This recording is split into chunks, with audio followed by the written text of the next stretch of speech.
C'est une association d'étudiants en archéologie de l'Université Lumière Lyon 2 et on est rattaché à la Maison de l'Orient et de la Méditerranée, qui est une maison qui regroupe 4 laboratoires d'archéologie. Et on propose des activités archéologiques aux enfants hospitalisés au sein de l'Institut d'hématologie et d'oncologie pédiatrique à Léon Bérard. Et on intervient un mercredi sur 2 l'après-midi et avec parfois des chercheurs de la Maison de l'Orient qui viennent eux-mêmes faire découvrir leur spécialité aux enfants.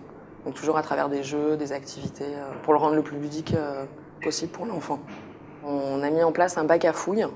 Alors bien évidemment, on n'a pas le droit de ramener de terre à l'hôpital, donc on a trouvé une solution magique avec de la farine et de la polenta. Et on leur fait fouiller comme si c'était un vrai chantier archéologique. On a des reproductions d'objets archéologiques, donc des petites tuiles, des amphores, des bijoux, ce genre de choses, et on les place comme sur un vrai chantier. Et les enfants vont apprendre à fouiller couche par couche, en fait, comment on fait sur un vrai terrain.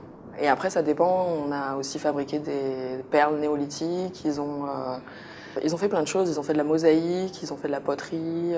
On essaye de leur apporter toutes les disciplines de l'archéologie, parce qu'il y en a énormément, et de leur faire découvrir un peu tout ça, avec les contraintes de l'hôpital et du fait qu'il faut que ce soit toujours très propre. Et voilà.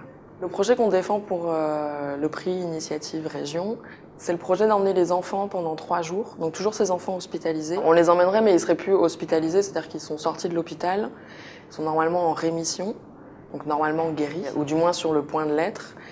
Et on va les emmener pendant 3 jours à côté de Montpellier, sur un site archéologique. Et là, les enfants pourront fouiller pendant une demi-journée, parce qu'on essaie de caler aussi en fonction de leur temps de fatigue.